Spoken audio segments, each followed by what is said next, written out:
تقریباً 300 طلبا صبح شام مکتب میں تعلیم حاصل کر رہے ہیں۔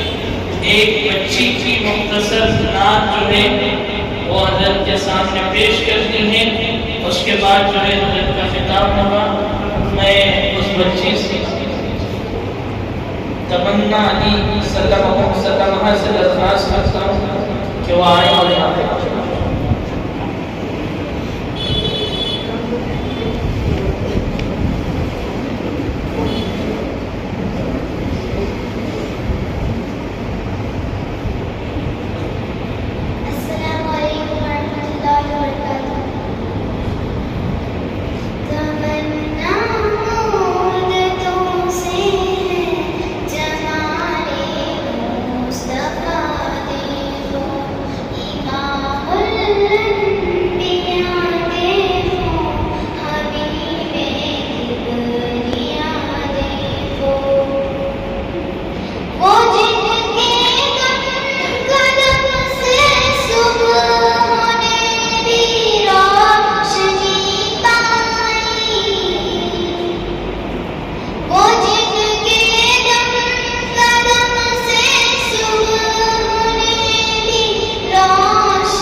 اساتذہ کی محنت ہے کہ اس بچی نے بڑے خوبصورت انداز میں نعتیہ کلام پیش کیا۔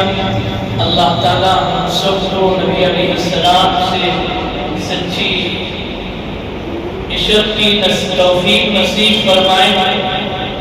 حضرت والا دعوت برکاتہ العالیہ تقریباً ہمارے اس ملک میں 3 مرتبہ راجیہ سبھا کے اہم عہدے پر رہ چکے ہیں۔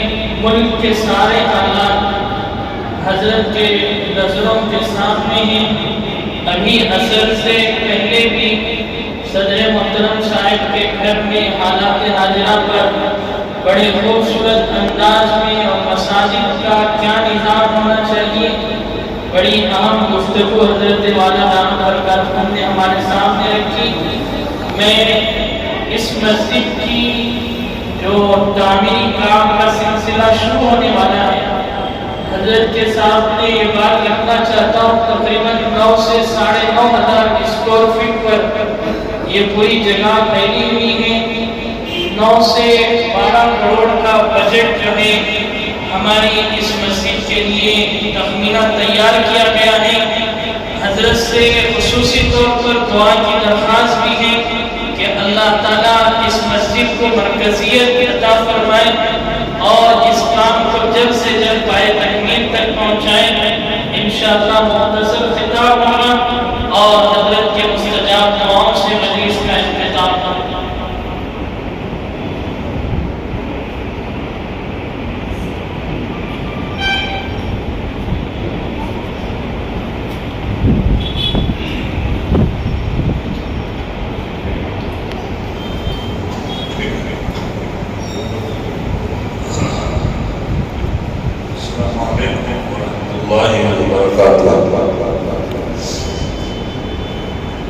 درود پاک پڑھیں گے۔ اللہم صلی علی سیدنا و مولانا محمد و علی آل سیدنا و مولانا محمد و بارک وسلم۔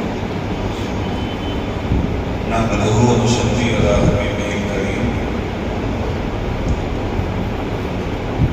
الحمدللہ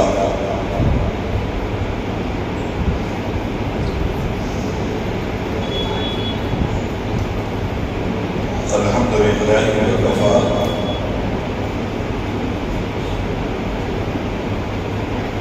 وسلام علی عبادہ الذین اصطفی۔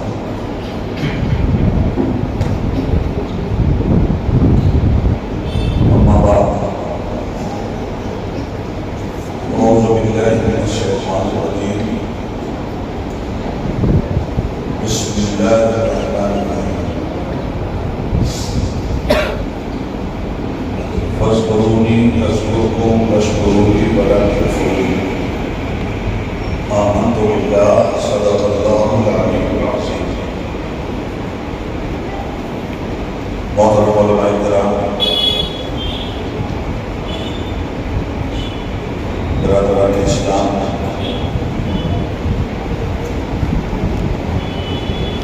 طالبان علوم اسلامیہ،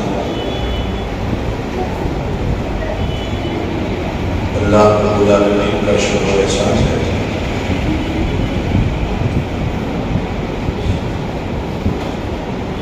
کہ اس نے اپنے گھر میں نماز عصر کے بعد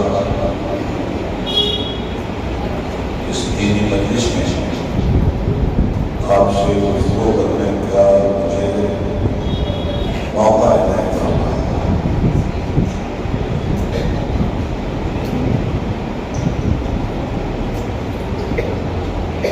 جیسا کہ آپ جانتے ہیں، مسلمان ہونا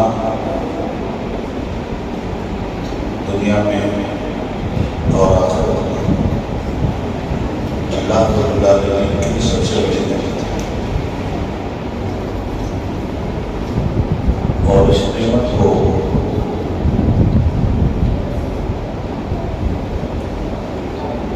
ہم لوگ خوش نصیب ہیں کہ اس دنیا میں حاصل کرنے کی اس نے ہمیں توفیق بخشی ہے۔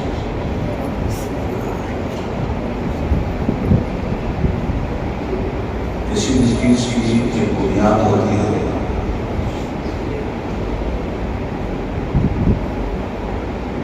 اور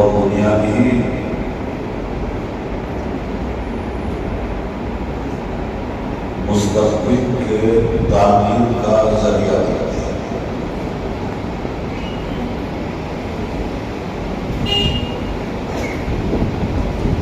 اسلام کی بنیاد نبی اکرم جناب محمد رسول اللہ صلی اللہ علیہ وسلم نے ارشاد فرمایا کہ 5 چیزوں پر ہے۔ قال نبی صلی اللہ علیہ وسلم بنی الاسلام علی خمس، اسلام کی بنیاد 5 چیزوں پر ہے۔ پہلی چیز عقیدہ توحید ہے،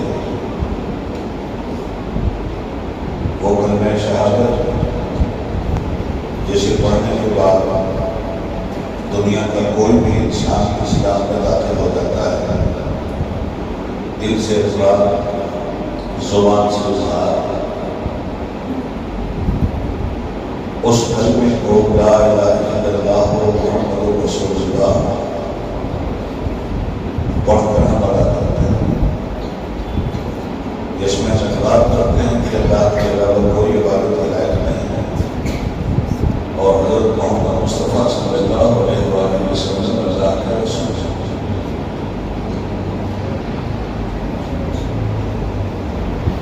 جب کسی چیز کا اقرار کر لیا جاتا ہے تو اس کی صداقت کے اظہار کے لیے کام کرنا ہوتا ہے۔ آپ نے اقرار کر لیا کہ مسجد بنانی ہے، تو اس اقرار کے اظہار کی شکل میں تعمیر ہمارے سامنے آتا ہے۔ اقرار کیا کہ مسجد بنانی ہے اور تعمیر کے ذریعے اس کا اظہار نہ ہو تو اقرار بے معنی ہے۔ اسی طرح اللہ کی وحدانیت کا اقرار، نبی اکرم صلی اللہ علیہ وسلم کی رسالت کا اقرار کرنے کے بعد اس اقرار کا اظہار ایک مسلمان کی زندگی میں کیسے ہونا چاہیے، اس کے لیے 4 فرائض رب العالمین نے ہمارے سامنے رکھے۔ پہلا فریضہ نماز ہے، دوسرا فریضہ زکوٰۃ ہے، تیسرا فریضہ رمضان کے روزے ہیں، اور چوتھا فریضہ استطاعت کی بنیاد پر حج کا فریضہ ہے۔ آدمی کلمہ پڑھنے کے بعد 5 وقت مسجد میں سر جھکا کر جب سبحان ربی الاعلیٰ کہتا ہے تو وہ زبان حال سے کہتا ہے پروردگار تیرا تیرے حبیب کا جو کلمہ ہم نے پڑھا ہے، ہم اس کلمے سے وفاداری کا اعلان کرنے آئے ہیں سجدے کی شکل میں۔ تو نماز کلمے سے وفاداری کے اظہار کا دوسرا نام ہے۔ کلمہ پڑھ لیا اور نماز نہیں قائم کیا تو اس کا مطلب یہ ہوا کہ جو اقرار توحید و رسالت میں کیا ہے، ہمارا عمل اس اقرار کا ساتھ نہیں دے رہا ہے۔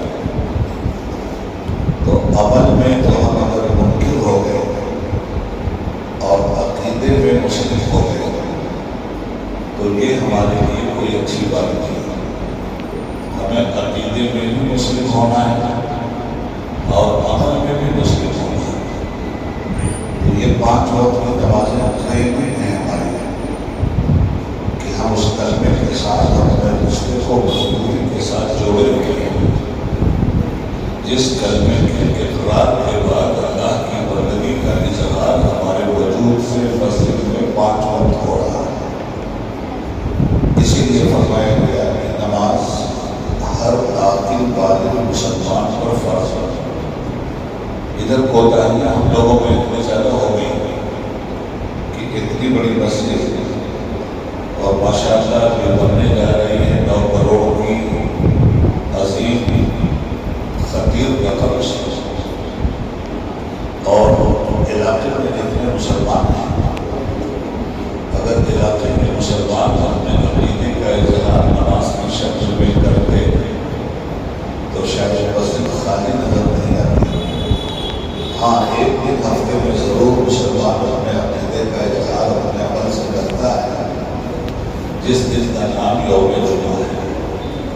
جمعہ کے دن میں سمجھتا ہوں شاید مسجد خالی نہیں ہوگی، یہاں سے لے کے وہاں تک پھل ہوگی۔ ہم مسلمانوں کو یہ سوچنا چاہیے کہ آخر ہم جمعہ کی نماز پڑھنے آتے کیا؟ کسی نے گردن دبا کے تو ہم کو مسجد کا راستہ نہیں دکھایا ہے۔ جمعہ کے روز ہم مسجد بھر دیتے ہیں اور ہفتہ بھر مسجد خالی رہتی ہے، ایک صف ہو گئی، 2 صف ہو گئے، اس سے زیادہ نہیں ہوگی۔ تو آخر یہ وہ مسلمان جو جمعہ کے دن یہاں نظر آتا ہے وہ ایک ہفتہ چلا کہاں جاتا ہے؟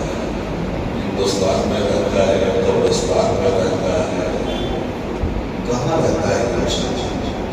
اور ایک ہفتہ ختم ہوا، جمعہ آیا، پھر نہیں مسلمان میں نہیں دیتا ہے۔ تو اسلام ہمیں پابندی کے ساتھ عمل سکھاتا ہے، اور ہم لوگ اپنی زندگی میں عمل سے بہت دور ہو گئے ہیں، جس کے نتیجے میں آج تباہی ہمارا مقرر ہو گئی ہے۔ پورے ملک کے جو حالات ہیں آپ جانتے ہیں، آپ ہر طرح ستائے جا رہے ہیں، آپ کو یہ شکوہ ہے اور آپ کا یہ شکوہ غلط بھی نہیں ہے۔ یقیناً آپ ستائے جا رہے ہیں، یقیناً آپ کو مذہب کا شخصوت مانا جا رہا ہے، یقیناً آپ کے عقیدے کی دیوار توڑی جا رہی ہے، یقیناً آپ کی تہذیب کو مٹایا جا رہا ہے، آپ کی زبان کو دفنایا جا رہا ہے، آپ کے اوپر ترقی کے راستے ہر جانب سے بند کیے جا رہے ہیں۔ یہ ساری چیزیں آپ دیکھتے بھی ہیں، جانتے بھی ہیں، محسوس بھی ہوتی ہیں۔ سوال یہ ہے کہ آخر ہم ہندوستانی مسلمانوں کا جرم کیا ہے؟ اس بات کو ذرا غور کر لیجیے گا، کس جرم میں ہم ستائے جا رہے ہیں؟ وہ جرم تو ثابت ہونا چاہیے۔ اسی آب و ہوا میں وہ بھی رہتے ہیں، اسی میں ہم بھی رہتے ہیں، وہ ہمیں کیوں ستا رہے ہیں؟ ہمیں کون سا جرم کیا؟ آدمی جب کوئی جرم کرتا ہے تو اس کو سزا ملتی ہے اور ملنی بھی چاہیے۔ ہم لوگوں نے کون سا جرم کیا ہے کہ پورے ملک میں ہم ستائے جا رہے ہیں؟ تو کفار و مشرکین کی نظر میں جو ہمارا جرم ہے وہ یہ ہے کہ ہم مسلمان کیوں ہیں۔ بس یہ صرف ایک جرم ہے ہمارا ان کی نظر میں کہ ہم مسلمان کیوں ہیں، وہ ہمیں مسلمان نہیں دیکھنا چاہتے اور اپنے اسلام سے سمجھوتا کر لیجیے تو سارے راستے آپ کے لیے وہ کھول دیں گے۔ تو دنیا والوں کی نظر میں آپ کا جرم یہ ہے کہ ہم لوگ مسلمان ہیں۔ مجھے ڈر یہ لگتا ہے کہ کہیں مرنے کے بعد قبر میں یہ جرم نہ ثابت ہو جائے کہ ہم زمین پہ مسلمان ہی ہیں، تو دوہرے عذاب کا شکار ہو جائیں گے۔ دھرتی کے اوپر اس جرم میں مارے جا رہے ہیں کہ ہم مسلمان ہیں، اور زمین کے نیچے فرشتے کی اس جرم میں نہ مارے کہ ہم مسلمان تھے۔ قرآن کہتا ہے یا ایھا الذین آمنوا ادخلوا فی السلم کافہ، اے ایمان والو تم اسلام میں پورے داخل ہو جاؤ۔ وَلَا تَتَّبِعُوا خُطُوَاتِ الشَّیطان، اور شیطان کے پیچھے پر چلو۔ إِنَّهُ لَکُمْ عَدُوٌّ مُبِینٌ، وہ تمہارا کھلا ہوا دشمن ہے۔ وہ تو اتنا کھلا ہوا دشمن ہے کہ جنت سے لے کر یہاں تک آپ سے دشمنی کر رہا ہے۔ آدم علیہ السلام کے خلاف شریعت کرنے والا یہی تھا، اور آپ کے خلاف بھی ہلاکت کی منصوبہ بندی کرنے والا یہی ہے۔ اور رب العالمین شروع سے آپ کو بتاتا جا رہا ہے کہ شیطان کے چکر میں نہ پڑنا، یہ تمہارا سب سے بڑا دشمن ہے۔ تو دشمن سے نہیں دوستی کی جاتی ہے کیا؟ مگر ہم نے اس دشمن سے دوستی کیا۔ اللہ نے ہم سے کہا سچ بولو، ہمارے دشمن نے ہم سے کہا جھوٹ بولو، اور ہم طے کر لیں کہ ہم نے کتنی رحمان کی مانی اور کتنی شیطان کی مانی۔ اللہ نے ہم سے کہا تھا کہ ظلم مت کرو، شیطان ہم سے کہہ رہا ہے ظلم بھی کرو اور ظالموں کے ساتھ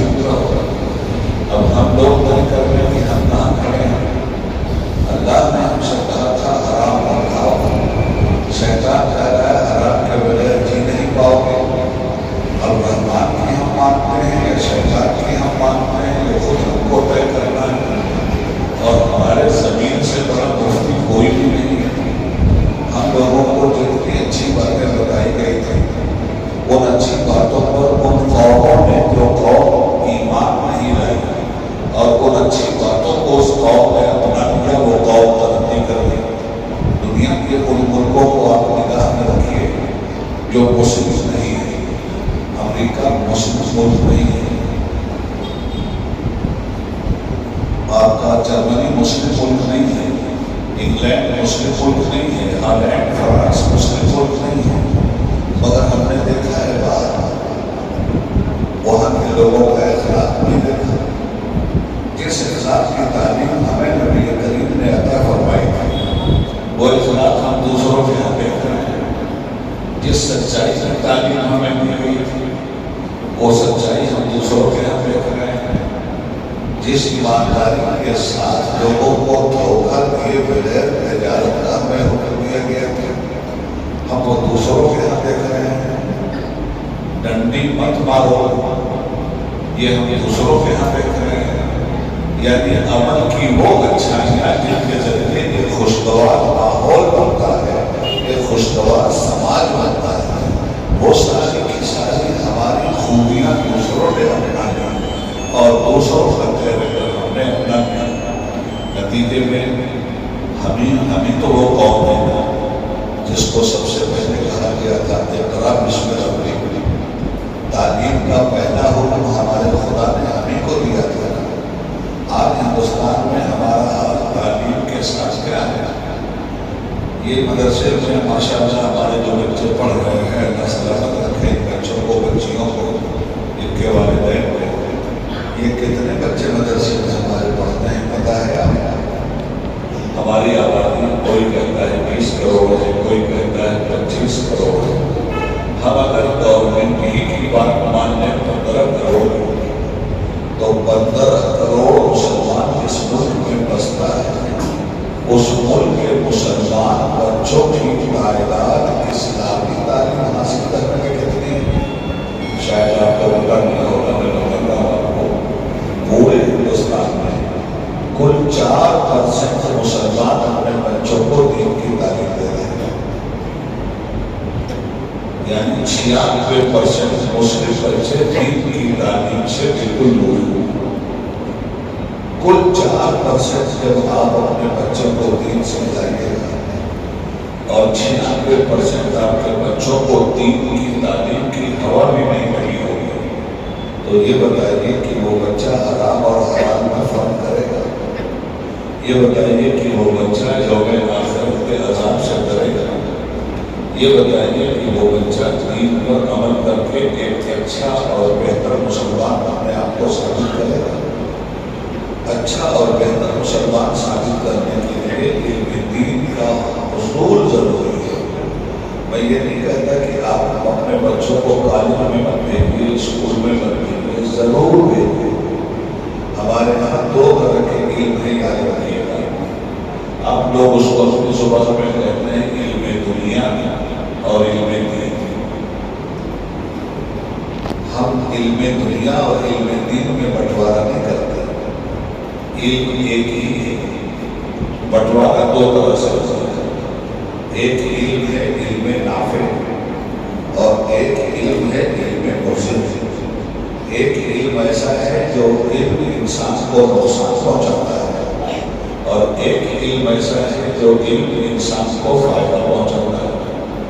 یہ جو ایٹم بم مارا گیا ناگاساکی پر جاپان میں، یہ جاہل لوگوں نے ایٹم بم مارا تھا انسان کی آبادی پر یا پڑھے لکھے لوگوں نے مارا تھا؟ تو وہ علم جس علم کے ذریعے بم مار کر انسانیت کو ہلاک کیا جا رہا ہے، وہ علم انسان کے لیے کہیں سے فائدہ مند نہیں۔ جاپان پر جب امریکہ کو غلبہ حاصل ہوا تو وہ اس نے اپنے علم سے جاپان پہ ایٹم بم مارا، اور مکہ پر جب ہمارے نبی کو غلبہ حاصل ہوا تو ہمارے نبی نے تلوار سے دشمنوں کی گردن نہیں ماری بلکہ رحمت کے پھول برسائے اور دشمنوں کو بھی معاف کر کے اسلام جیسے مذہب مہذب کا راستہ دکھایا۔ تو یہ ساری چیزیں آج ہمارے ماحول میں نہیں ہیں۔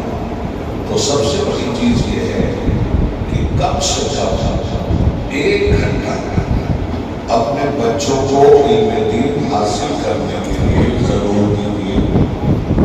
اگر 1 گھنٹہ بھی آپ نے اپنے بچے کو نہیں دیا، ہو سکتا ہے وہ انجینئر ہو جائے، ڈاکٹر ہو جائے، IAS ہو جائے، IPS ہو جائے، سائنٹسٹ ہو جائے، مگر ڈر یہ ہے کہ کہیں مسلمان نہ رہے.